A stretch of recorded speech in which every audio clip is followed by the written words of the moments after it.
Welcome to the My Friend the Friar podcast, and thanks for listening. If you like My Friend the Friar and want to support us, please consider subscribing or following us if you haven't already done so. And if you found us on YouTube, then don't forget to click the notification bell when you subscribe so you'll be notified of new episodes when they release. Thanks again, and God bless.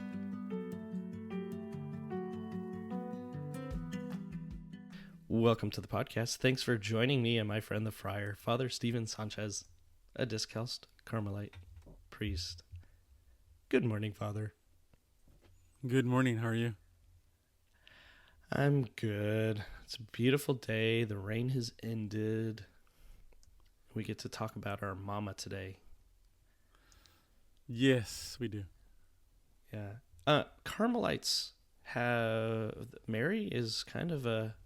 Well, she's kind of a big deal, period. But y'all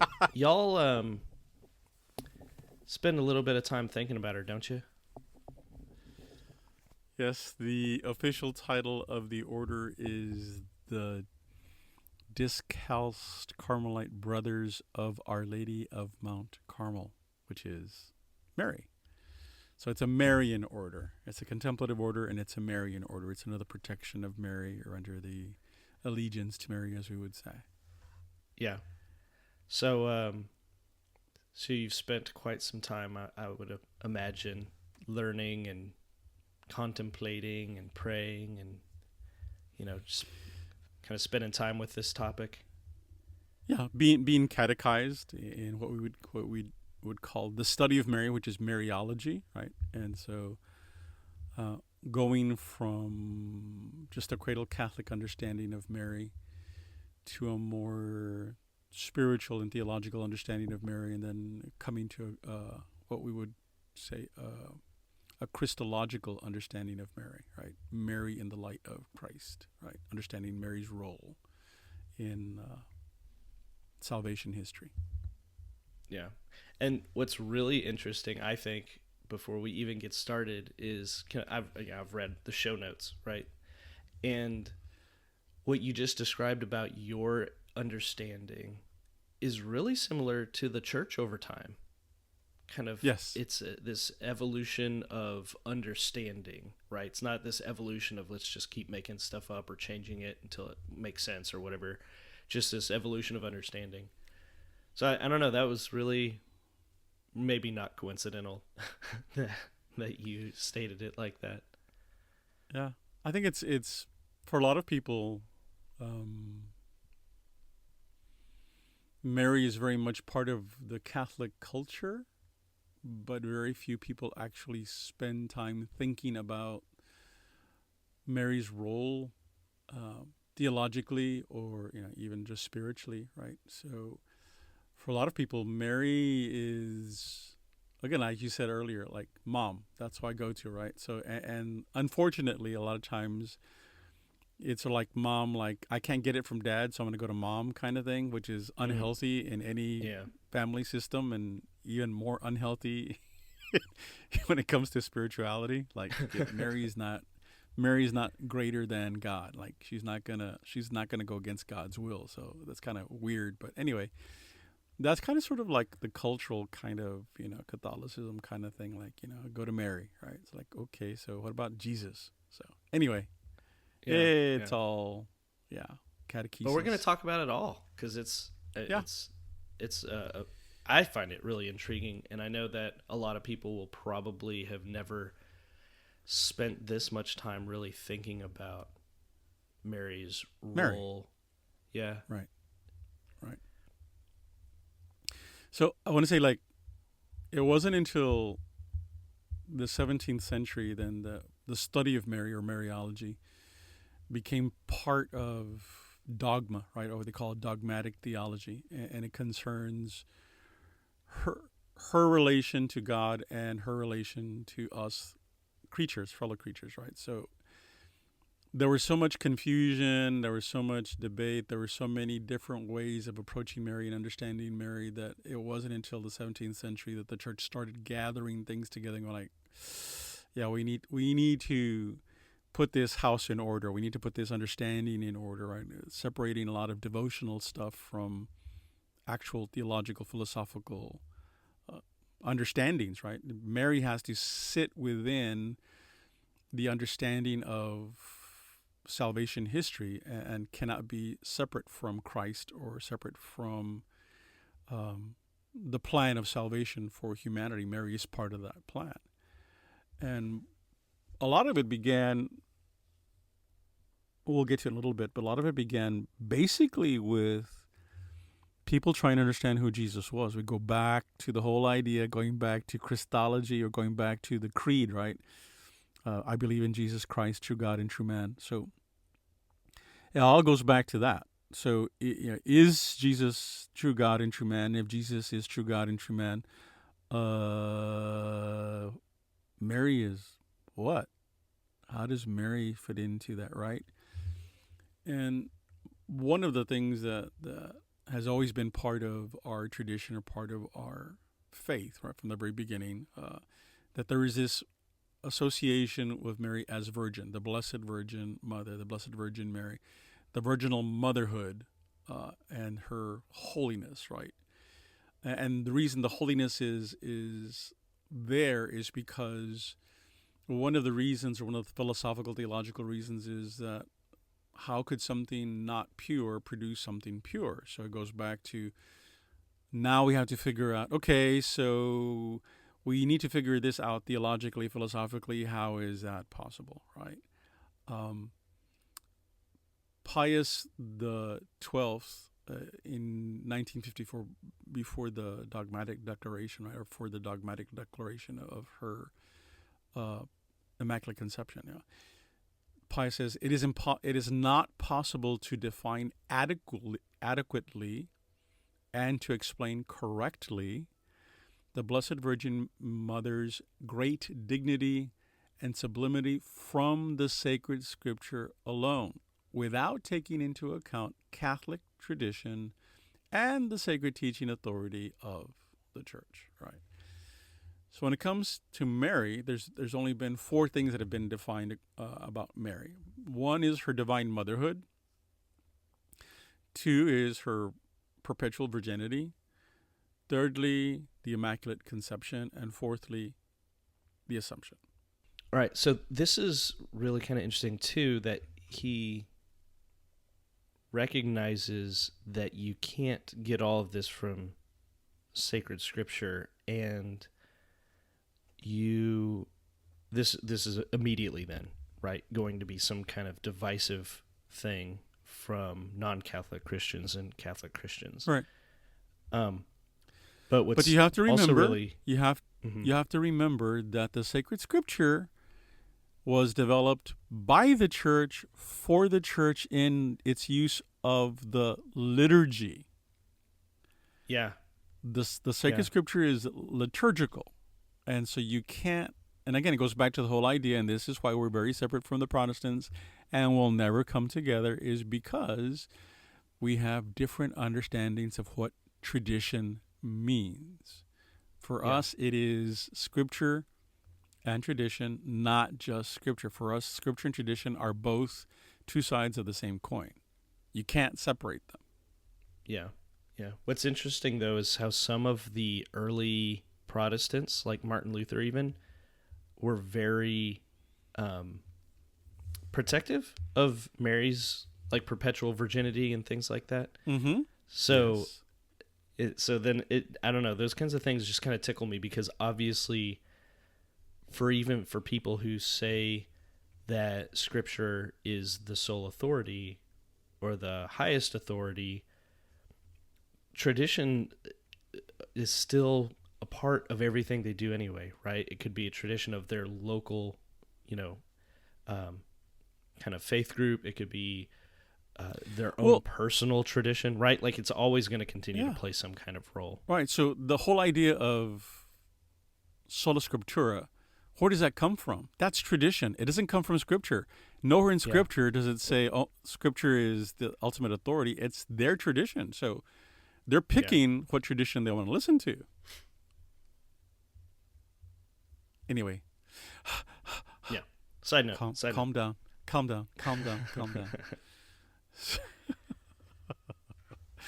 So anyway, Uh, one of the things that happens in understanding Mary, the role of Mary, is Paul begins to speak about Christ as the new Adam, right? In Romans, in his letter to the Romans, he speaks of Christ as the new Adam, right?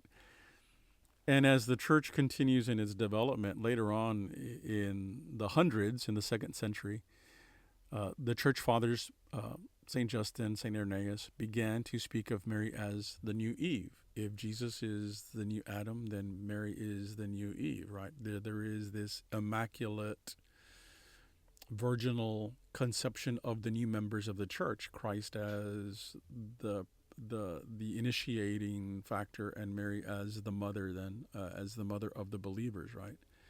So that begins to develop the whole idea of the new Adam and the new Eve. And from the very beginning, in the early church, from up until the 300s, there was always an understanding or a conviction, a belief that Mary was a virgin before giving birth, right? That was part of the development. It's what they call the antepartum, before birth, that she was a virgin. Then, as the church continues to grow and understand who Jesus Christ is, okay, then St. Ambrose and St.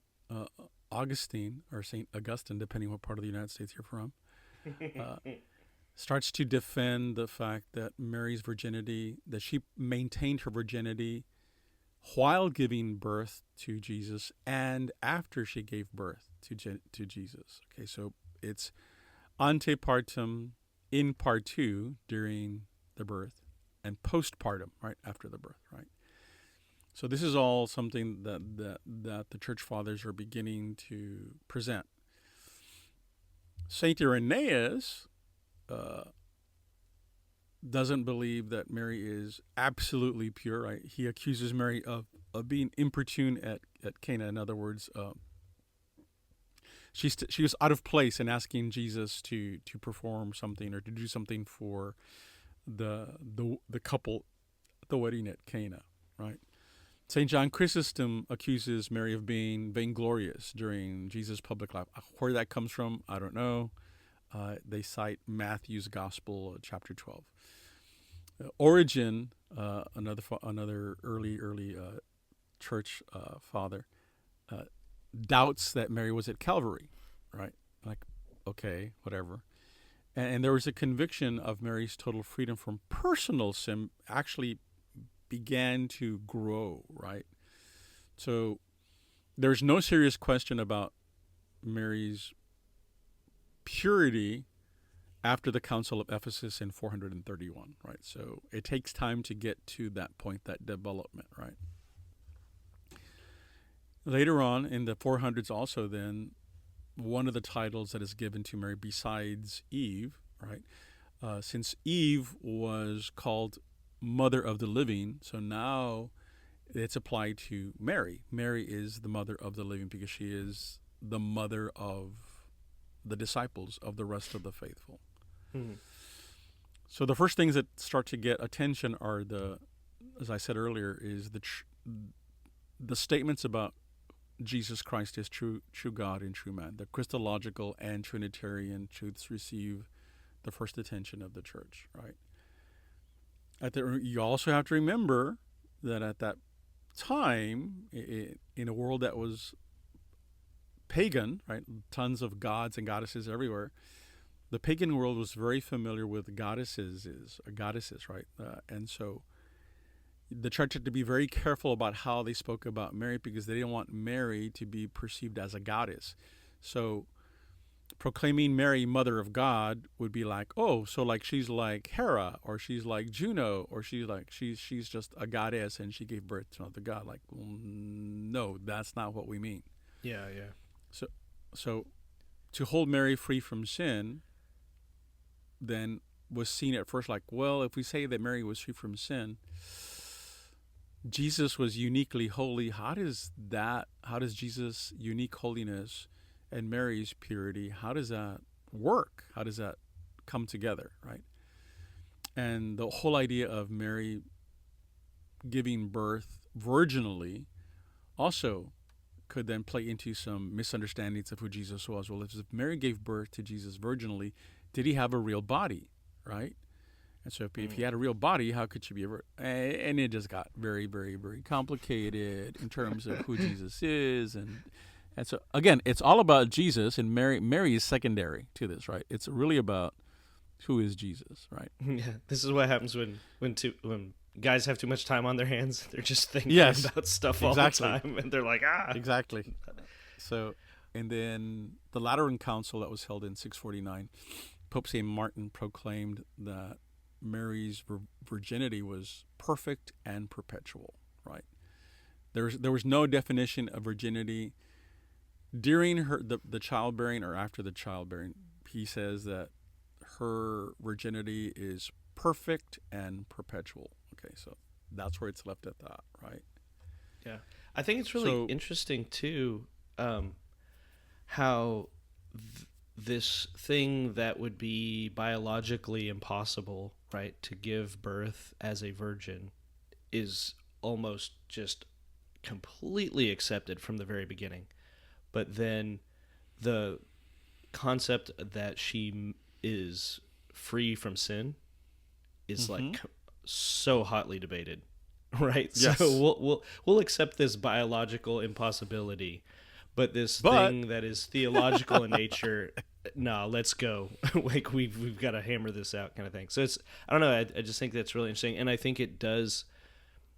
Like the fact that almost everyone is on the same page about that, I think speaks really, really strongly against, you know, the non-Catholic traditions that say, oh, no, whatever. She had Jesus, and then they had more kids and stuff like that afterwards, right? Right. And again, that goes back to the misunderstanding of Scripture too. I mean, those sola scriptura people who don't understand what Scripture is, because in Hebrew there is no word for cousin. So you call your cousins, everyone's a brother. Everybody's a brother and everybody's a sister. So, I mean, anyway. Yeah. So all this is going on. Everybody wants to know who Jesus is. Again, they're trying to define who Jesus is, his nature, and all this stuff. And so by the 700s, by the 6th century, people are talking about the Assumption. The Assumption is something that was always kind of sort of held, but had never really been talked about, or to the point of an official teaching on the Assumption, right? So it begins to be discussed. So there is a belief in her mediation, right, in her intercession, right? And so very early on, the earliest prayer that we have to Mary is a Greek prayer, and it's in the Latin title is Sub Tuum, under your protection, right? Under you, Sub Tuum. And we fly to your protection, O Virgin Mother, right? So that's one of the earliest prayers that addresses Mary as intercessor, as someone who pleads for us, right? And that's from when? Then in the 4th century, in the 500s, it's an early Greek, it's a Greek prayer that that's is found, pretty early. Right? The earliest manuscript, right? Yeah. And then in the 900s, the title Mediatrix begins to appear in the East with St. Andrew of Crete and St. Germanicus of Constantinople. In the West, it begins to appear also through Paul the Deacon, his translation of the life of Theophilus, who brings us up this whole idea of Mary as mediatrix. Okay, so all these different ways of trying to understand, again, the role of Mary, but I think there's something even much more psychological and fundamentally spiritual in the desire in the heart of the faithful to have Mary as mother. The if you want to call it that, a feminine principle, right, in salvation history, right? So Mary as this feminine principle. So St. Ambrose begins to refer to Mary as mother of the peoples, Mater Gentium, the mother of the believers, Mater Credentium, and the mother of the saved, the Mother Electorum, mother of the elect. And so there's a stronger consciousness of Mary's place in salvation history begins to develop and is continuing to develop around the 10th century, right? So by the time we get to the 12th century or the 1300s, the concept of the church as the new Eve, then is applied to Mary, right? Again, so this becomes much more fundamental understanding of Mary as the new Eve. But we also understand that Mary is sort of like the icon of the church. So actually what we are talking about Mary applies to the believing community. And that's where the transition begins to happen, that we understand it more in terms of Mary is iconic of the believing community. St. Anselm in the 1100s relates Mary's sanctity and virginity, that they're both together. Her holiness and her virginity are tied to each other, right? And just as her mediation and her intercession are tied to her being the mother of the Christ, so that she can mediate for us, she can intercede for us because she is the mother of Christ. But also that's true for any of us who are believers. We can pray for each other. Yeah. So there is something that attributed to Mary because of her divine maternity, that there is a stronger or more potent intercession as intercession, again, because she's pure, because she's virgin, because she's, again, the first of the elect, right? Yeah, I don't think this is a very foreign kind of concept either. So it's like in any Christian kind of faith tradition. So it's like if I asked my wife to pray for me, that's one thing. Correct. I might feel tempted to believe that you as a priest might have more sway kind of thing, right? So like maybe your prayers might just be more powerful for me, and maybe even the bishops might be more powerful than yours, right? But if you look at maybe a non-Catholic Christian faith tradition, asking their spouse to pray for them again, but then asking the pastor of their church to pray for them, correct, might feel like it's more powerful intercession, right? So I don't think this is a weird concept. Well, it's weird for people that are there's a certain community of Christians who do not believe that anyone after they are dead can intercede for you, right? Yeah. So there is that. But for us as Catholics, we believe that death does not break the bond between us, that the community of saints for us is understood as both the living, those who have gone before us, and those who are still being purified. So we're all belong to the same community. So I can ask anyone in the community to intercede for me. And so Mary is part of that community that I can ask to intercede for me. Okay? Yeah. Isn't it... is it church triumphant or something? Now they talk about church suffering, which is those that are being purified. Church militant is those of us in the world still trying to establish Christ's kingdom. And church triumphant are those that are in glory, right? Are already Saints living their life with Christ, right? Saints, right? Exactly. So all this is happening, of course, like in any Catholic community, like any good family, everybody's arguing and have different opposing views and stuff, right? So St. Bernard of Clairvaux, who's a great devotee of Mary, opposes the feast and the doctrine of Mary's Immaculate Conception. He doesn't believe in it, right? St. Thomas Aquinas speaks of the necessity of Mary being redeemed, and he is not in favor of the Immaculate Conception. St. Bernardine of Siena, who is a Franciscan, friar minor, he offers good, sound theology of mediation and the Assumption. So all these are people that are arguing philosophically and theologically, right? So all that as a foundation and a background. Excuse me. So Mary had played and continues to play a very concrete role in salvation history. We all, as Catholics, see that and understand that. But we must have clear principles as to our theological stance in regards to Mary. Again, as I said before, It has to be a Christological understanding of Mary's place in salvation history in the church. Among the faithful, there are varying perceptions of Mary and her role within the people of God, within the church. Some use her, as I said earlier, some use her to get favors, like I can't get it from God or from Jesus, so I'm going to go to Mary. So they see her as mother, they see her as protectress, and sometimes protectress from God's wrath, which is kind of a strange thing, right? There is sort of that, like, I'm going to go to Mary so that God doesn't punish me. Like, well, again, Mary is not greater than God. She can intercede for us, and Mary herself depends upon God's mercy. So what is that about? There's another school or of people within the church who they don't say this, but they almost make Mary equal to Jesus, right? She's like kind of on the same level as Jesus, and which is wrong. That's not acceptable, right? And of course, we have the Immaculate Conception, and we have to understand what exactly that means.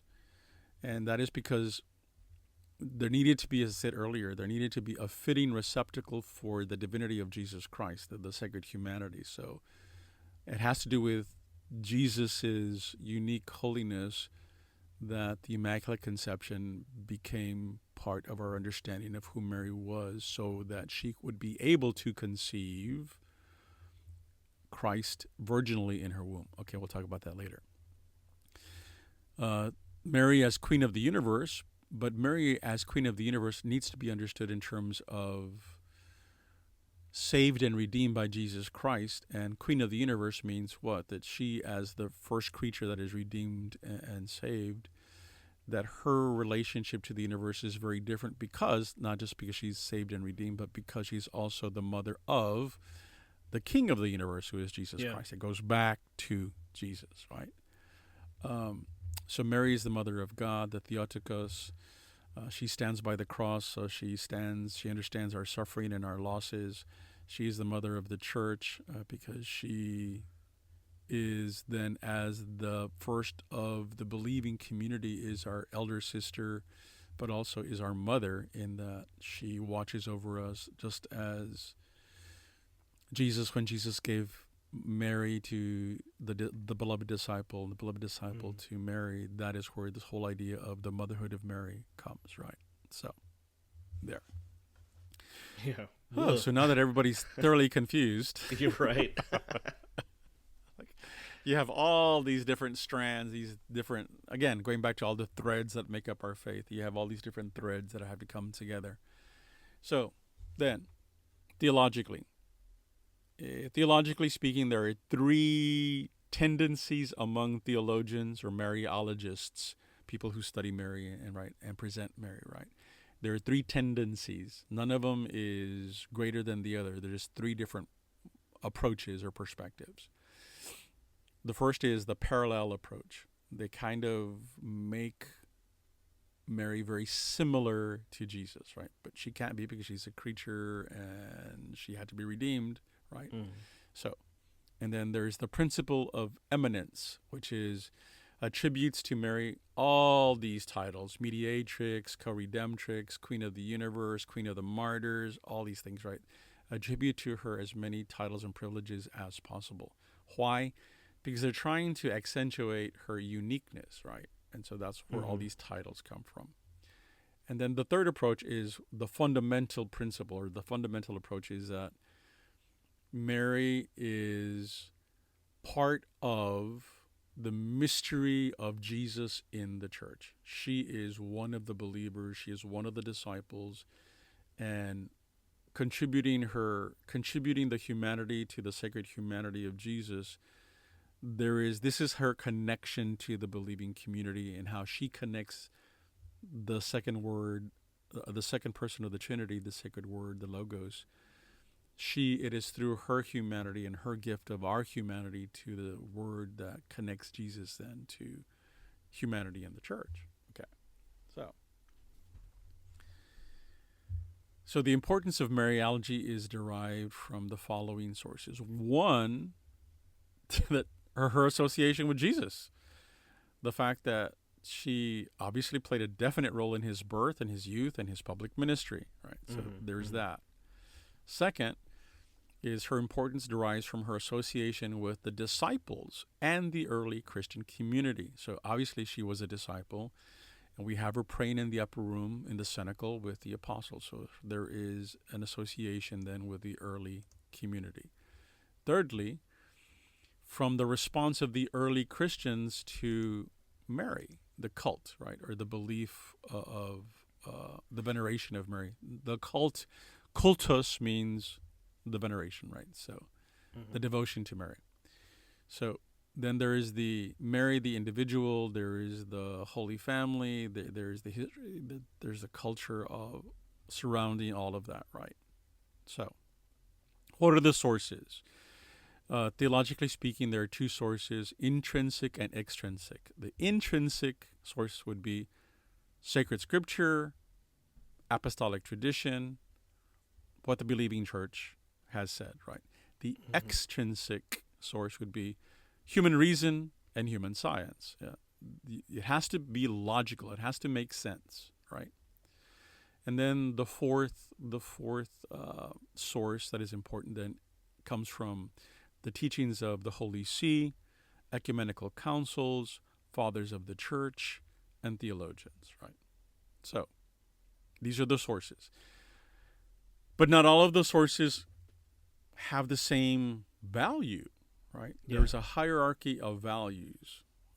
They each have a hermeneutics. They each have a contextual way of understanding Mary in these different various ways or sources, right, that have to be respected. So Jesus is the center of salvation history, not Mary.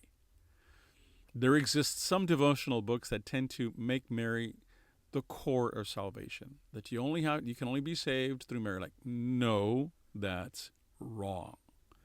Jesus is the mediator.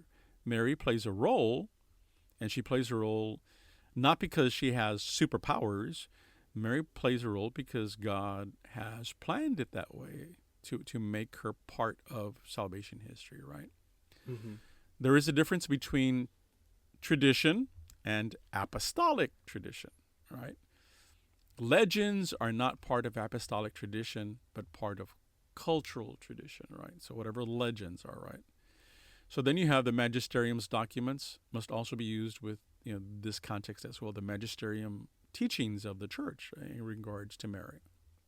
So, and also there has to be a proper evaluation of popular religiosity. And by popular religiosity is, again, people's manifestation of their devotion, right? So, okay, Our Lady of Guadalupe, okay, I'm all in there, right? Culturally speaking, I understand all that. Yeah. But sometimes that can be exaggerated, right? And so, for example, in Mexico, you have people that walk on their knees for miles to get to the sanctuary. Yeah. Is that required? No.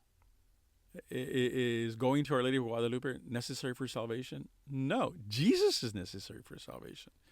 But do I have a devotion to Mary? Yes. Hopefully, it's a balanced devotion. I don't make Mary greater than Jesus, and I see her as my mother, as an intercessor, as someone who cares for me. Yes, all that is good and healthy and acceptable, right? So all these are things that need to be taken into consideration. Yeah, I think the best for me, in things relating to Mary, the things that are most powerful to me are the things that properly subordinate and orient me to Jesus. I think that's the best way I could say it, right? Just understanding that, yes, she played a role in all of the things that point to Jesus, right? So then in my desire and my endeavor to become as close to the perfect disciple as I could possibly ever get to, I have to try to, in my attempts to be Christ-like. That's maybe something that's interesting, right? Like, we get to heaven through God's grace, but we work that way in trying to become Christ-like, and Mary always said yes, right? So she always cooperated with God. Her capacity to respond to that, right? Yeah, and so And then it goes that's and like the it example goes of, back. It I goes was back just to gonna the say whole it's idea of the Immaculate Conception. yeah, So because of the Immaculate Conception, she is capable of responding to God in a completely unique way that is not tainted by sin or Yeah. tainted by brokenness, right? Where our response is tainted by our brokenness. We want to respond to God, but because of our brokenness, our response is not as pure and clear as Mary's yeah, was and is, right? yeah, Okay, one of the important councils then, the Council of Ephesus in 431. There was the Christological debate of Christ's nature between the school of Alexandria, represented by St. Cyril of Alexandria, and that of Antioch, as represented by St. John of Antioch. So you have two saints arguing two different ways of understanding Jesus. Okay. which I think is wonderful. That's beautiful because it just Oh, it yeah. goes to show just because you're a saint doesn't mean you're right. Correct. You know. Correct. So most accepted Mary's motherhood of Jesus and revered her for it. The argument begins: those who revere Mary as Christotokos, or the bearer of Christ, and those who declare her Theotokos, bearer or God bearer. But the question is not really about Mary, it's about the nature of Christ, the God-man. So Yeah. when Jesus takes on our humanity and he's born, is he born Christ or is he born God? And this is where the whole thing starts to get very agitated at that point, right? Mm-hmm. In Ephesus, there was a famous temple to Cybele, or Las Cibeles. Cybele was the mother of gods, and if you ever go to Madrid, there's a statue of Las Cibeles in the square there, the huge, ancient statue of Cybele being drawn by her chariot being drawn by lions, and she was the mother of the gods. And there may have been an influence on the Council of Ephesus from making any declaration so as not to confuse people, confusing Mary with Cybele. Mm-hmm. So they were worried about that. So the church fathers in Ephesus, they wanted to stress her kenotic character, in other words, her self-emptying, right, as well as her virginity before the birth of Jesus. They are also dealing with the fact that there is some dispute as to the chronology of some of the writings that surround Mary, or traditions with a with a lower T, right? Yeah. But by this time, Irenaeus and Justin have developed the idea of Mary as the new Eve.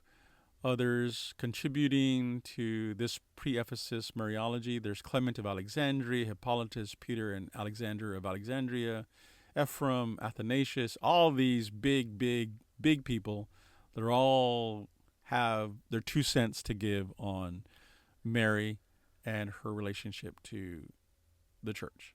Okay. Yeah. This is back in the 400s. Yes. Yeah. So during the discussion of Mary's virginity, the foundation was laid for the doctrines of the Immaculate Conception and that of the Assumption, which are tied to her sanctity and her virginity. The sanctity of Mary was not touched by moral or physical corruption. Mary's association with the community of the church is underlined, and that's when Paul VI, in his declaration of the dogmatic declaration, as Mary, mother of the church. Okay, so getting back to the 400s.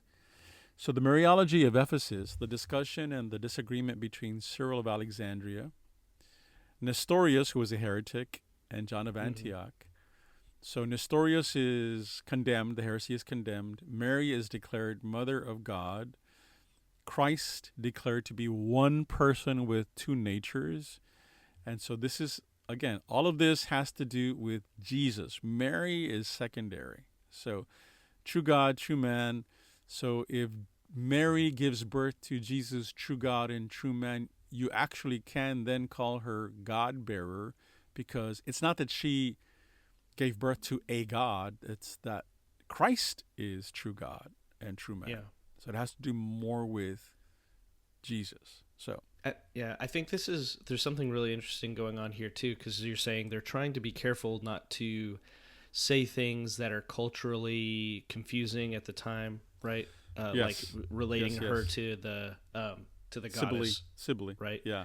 Sibylle, and but when it comes down to it, what they what the church declares is based off everything points to Jesus. So if this is the proper title, Mother of God, right, Theotokos, then who cares if there's some pagan goddess or whatever who gives birth to gods, right? Like, we're more concerned with saying what's true than True. we are with how people perceive it.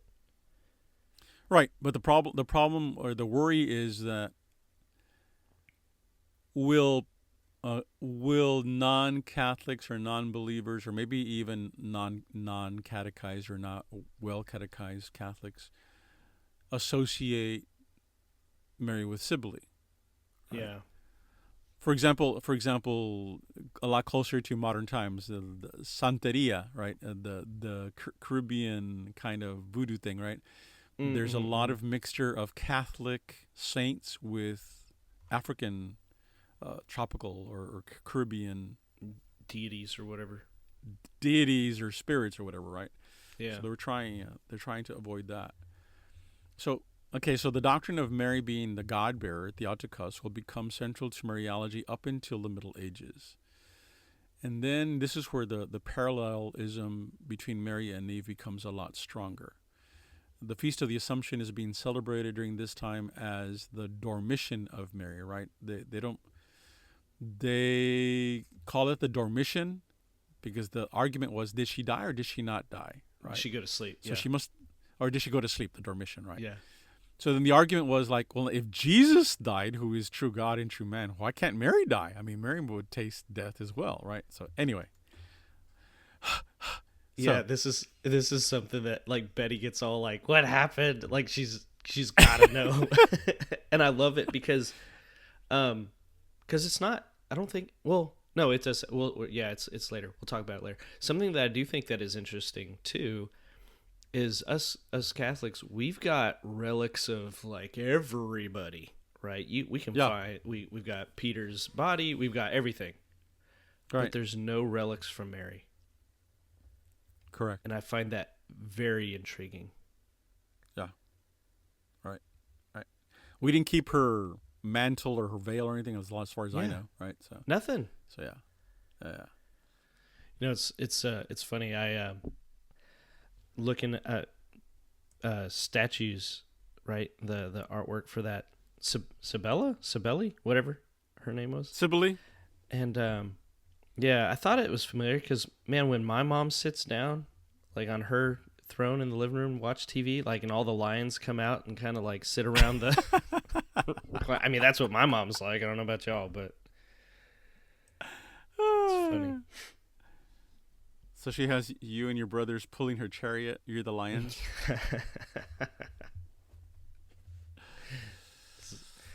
So, oh gosh, getting back to this. So now Mariology is developing. There's all these arguments. There's all these different opposing views and arguments for and arguments against. Then, of course, you have now the Protestant Revolution.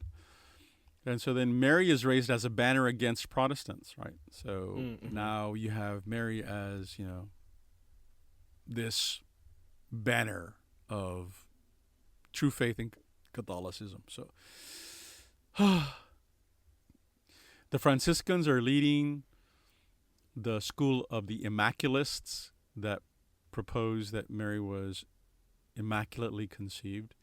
And the Dominicans, they're leading the school of the Maculists, that she was not immaculately conceived, that there was sin found in her, right? So the evaluation of these materials, and that there was an abundance of Marian materials that tended to appeal to the affectivity of the faithful, to people's sentiment, right? And a lot of people still respond that way to Mary. It's more of a sentimental kind of feeling instead of a theological understanding. there existed a universal Marian enthusiasm in the church. Everybody was happy about Mary, and again, so because the Protestants rejected her, we tended to overemphasize Mary. It's sort of like, you're not going to talk about my mom, like you're talking about my mama now. So like that's, so everybody's going to bow up and going to get all, thump their chest like, no, you ain't touching mama. Yeah. So that's what happened, and still to this day, there's still some of that, and kind of like super Marian protectionism or something. I don't know how to express it right. So we have to be careful, and we have to question Mariology, or the autonomy of Mariology, the understanding or study of Mary, that she be part of the humanity. I mean, we have to make sure that she is capable of being an example to be imitated, right? She's not superhuman, right?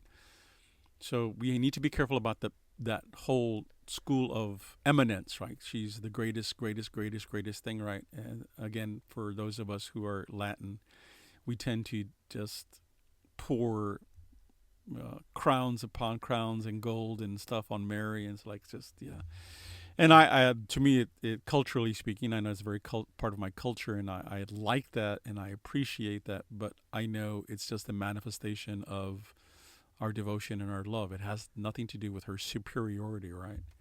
Yeah. So then when dealing with Christ and Mary, we have to be careful that we don't make them equal, that they're not parallel. We have to be very careful to avoid that, right? And there has to be a suitable dwelling place for the divinity in terms of how did Mary give birth to the most pure, perfect creature, which is Jesus Christ, right? So there's all these different things that come together. So some of the things that came up, or the theses that came up during these Mariological arguments, right? One, Mary was exempt from any debt. We'll have to talk about that later. That Mary had power to exercise knowledge from her mother's womb. No. Claims that Mary merited our salvation. No. That Mary was secondary head of the church. No.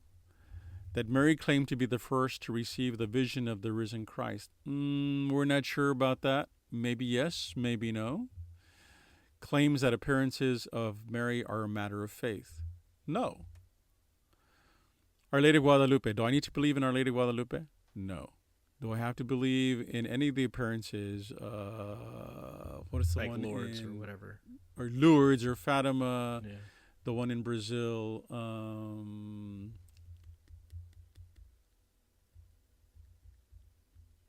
I forget the name of the one in Brazil. Yeah, I'm having a hard time thinking of other ones.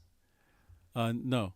The only thing the church has declared is that the message from these appearances, right, the messages are not contrary to the Catholic faith, because they're all asking us for prayer, for intercession, for just sacrificing for the sinners and stuff, like all that. So okay, all that is okay. So now,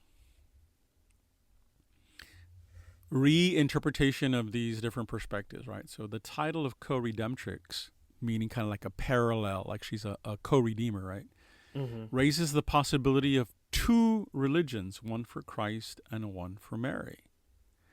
The usual disclaimer of those people that proclaim her as co-redemptrix or co-mediatrix, the usual disclaimer is that it is not meant to be understood on that level. Yet, that disclaimer is in and of itself proof of possible misinterpretation. If you have to explain it, then there's danger of misinterpretation. So I tell people, Mary is co-redemptrix and co-mediatrix like you are.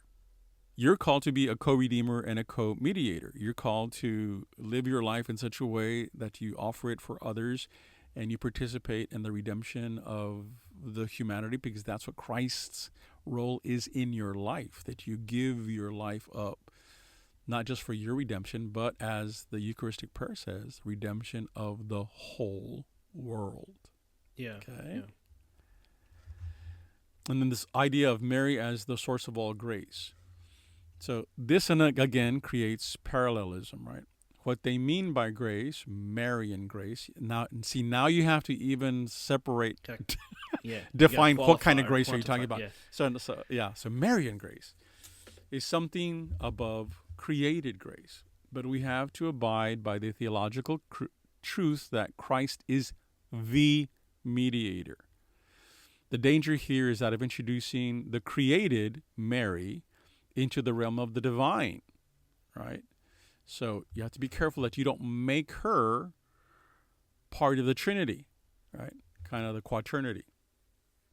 So all of us are born tainted or wounded, original sin, that must be healed through baptism. Mary was pre-healed, right? Yet the potentiality of being tainted existed in Mary because she's human, she's created. Yeah. The possibility of sin existed.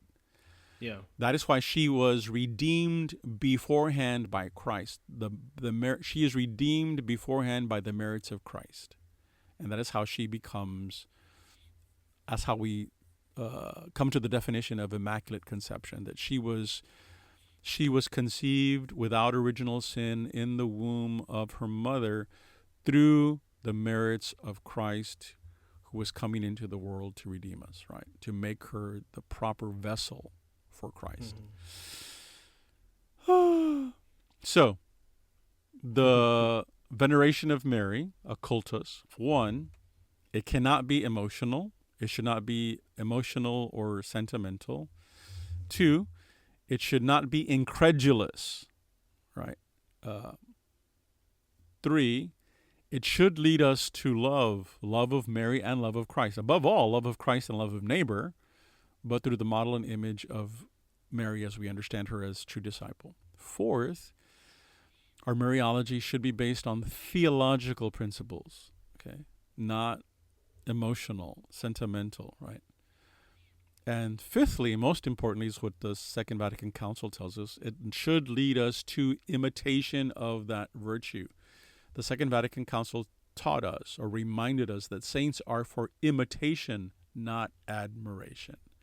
And what leads me to imitate the virtues of Mary? So, for example, me as a contemplative, I see Mary as the model contemplative. So how do I imitate her perfect contemplation? I see her as the model, right? So that's what I see her as.